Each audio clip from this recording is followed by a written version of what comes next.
Assalamualaikum warahmatullahi wabarakatuh. Terima kasih yang sudah mengunjungi channel kami. Dalam kesempatan kali ini, kita akan membahas soal ujian sekolah matematika SD.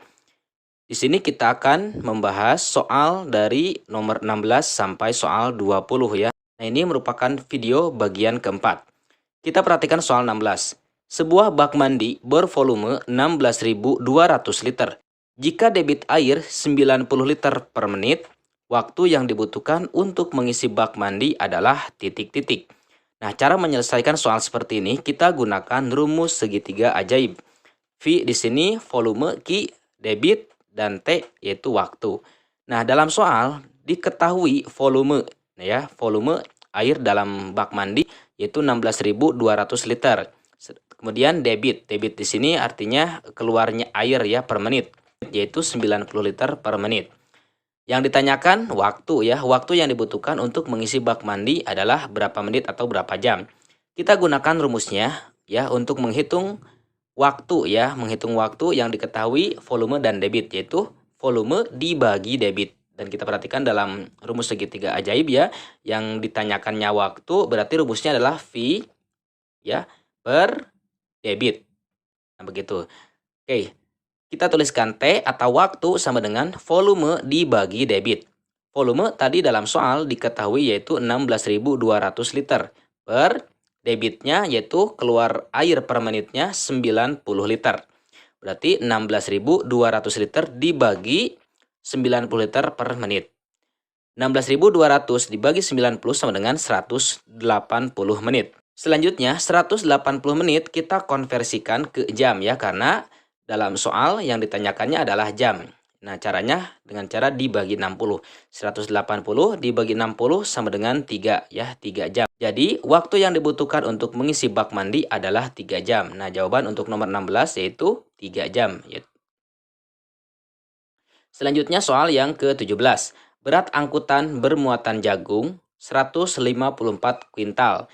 Bila angkutan kosong 6,85 ton, maka berat jagung adalah titik-titik. Baik, sebelumnya kita ketahui terlebih dahulu ya, berat angkutan bermuatan jagung 154 kuintal.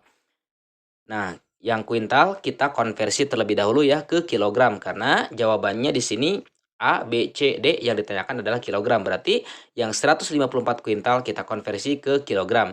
154 kuintal sama dengan 15.400 kilogram.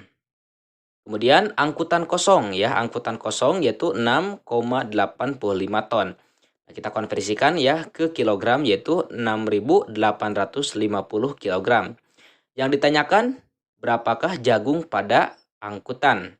Nah, cara mengetahui berapakah berat jagung. Jadi berat jagung sama dengan berat angkutan bermuatan jagung. Nah, tadi maksimal ya, maksimal apabila jagung dimasukkan ke dalam angkutan, itu maksimalnya adalah 154 kuintal. Sedangkan sekarang posisinya angkutan tersebut yang kosong 6,85 ton. Berarti di situ ada jagung yang tersimpan dan ada sebagian yang kosong. Nah, untuk mengetahui berapakah berat jagung, maka kita selesaikan dengan seperti ini ya. Berat angkutan bermuatan jagung dikurang angkutan kosong.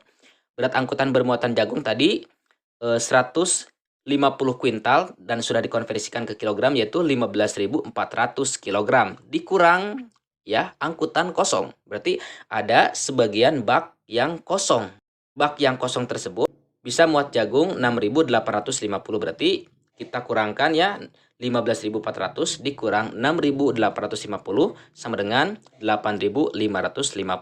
Jadi jagung yang terdapat dalam angkutan tersebut yaitu 8.550 kg. Nah, jadi jawabannya adalah yang C ya, 8.550 kg. Selanjutnya soal yang ke-18. Jika kecepatan kendaraan bermotor 30 meter per detik dengan jarak 108 km, maka waktu yang dibutuhkan adalah titik-titik. Nah, soal seperti ini cara menyelesaikannya kita harus ingat dengan rumus segitiga ajaib.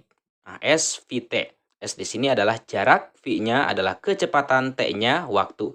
Apabila pertanyaannya atau yang ditanyakannya adalah jarak, maka rumusnya kecepatan kali T. Apabila yang ditanyakannya kecepatan, maka rumusnya jarak dibagi T. Apabila yang ditanyakannya adalah waktu, maka rumusnya adalah jarak dibagi kecepatan. Ya, jadi kita lihat mengenai segitiga ajaib ini. Nah, rumus karena di sini waktu yang dibutuhkan ya, yang ditanyakannya adalah waktu, maka gunakan rumusnya adalah jarak dibagi kecepatan.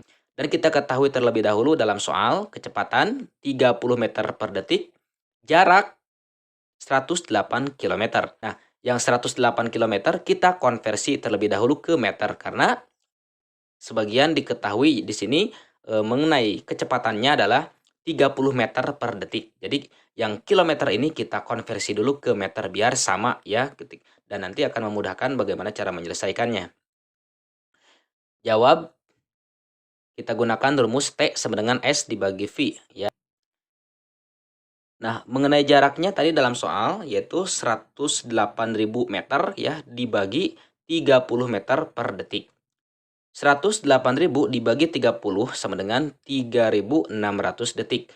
Nah, karena pertanyaannya dalam soal kita lihat itu jam ya, maka yang 3.600 detik ini kita konversi atau ubah ke jam. Nah, yang 3.600 detik ini ketika diubah ke bentuk jam, maka 3.600 detik itu adalah 1 jam. Nah, jadi waktu yang dibutuhkan adalah 1 jam. Nah, jawabannya berarti A ya, 1 jam. Nah, selanjutnya soal yang ke-19, ciri-ciri sebuah bangun datar adalah sebagai berikut. Yang pertama, mempunyai 4 sisi yang sejajar. Nah, yang atas sejajar dengan yang bawah, yang kiri sejajar dengan yang kanan. Kemudian besar sudut, yang berhadapan sama besar.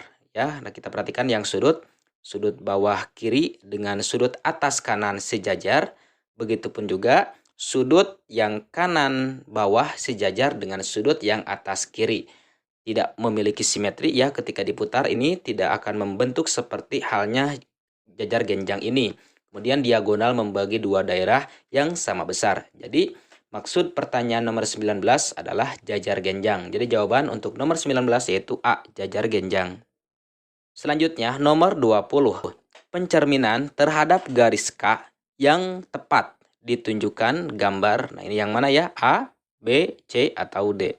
Kita perhatikan ya, mengenai gambarnya ini sama, tetapi di dalam gambar tersebut ada yang berbeda, yaitu mengenai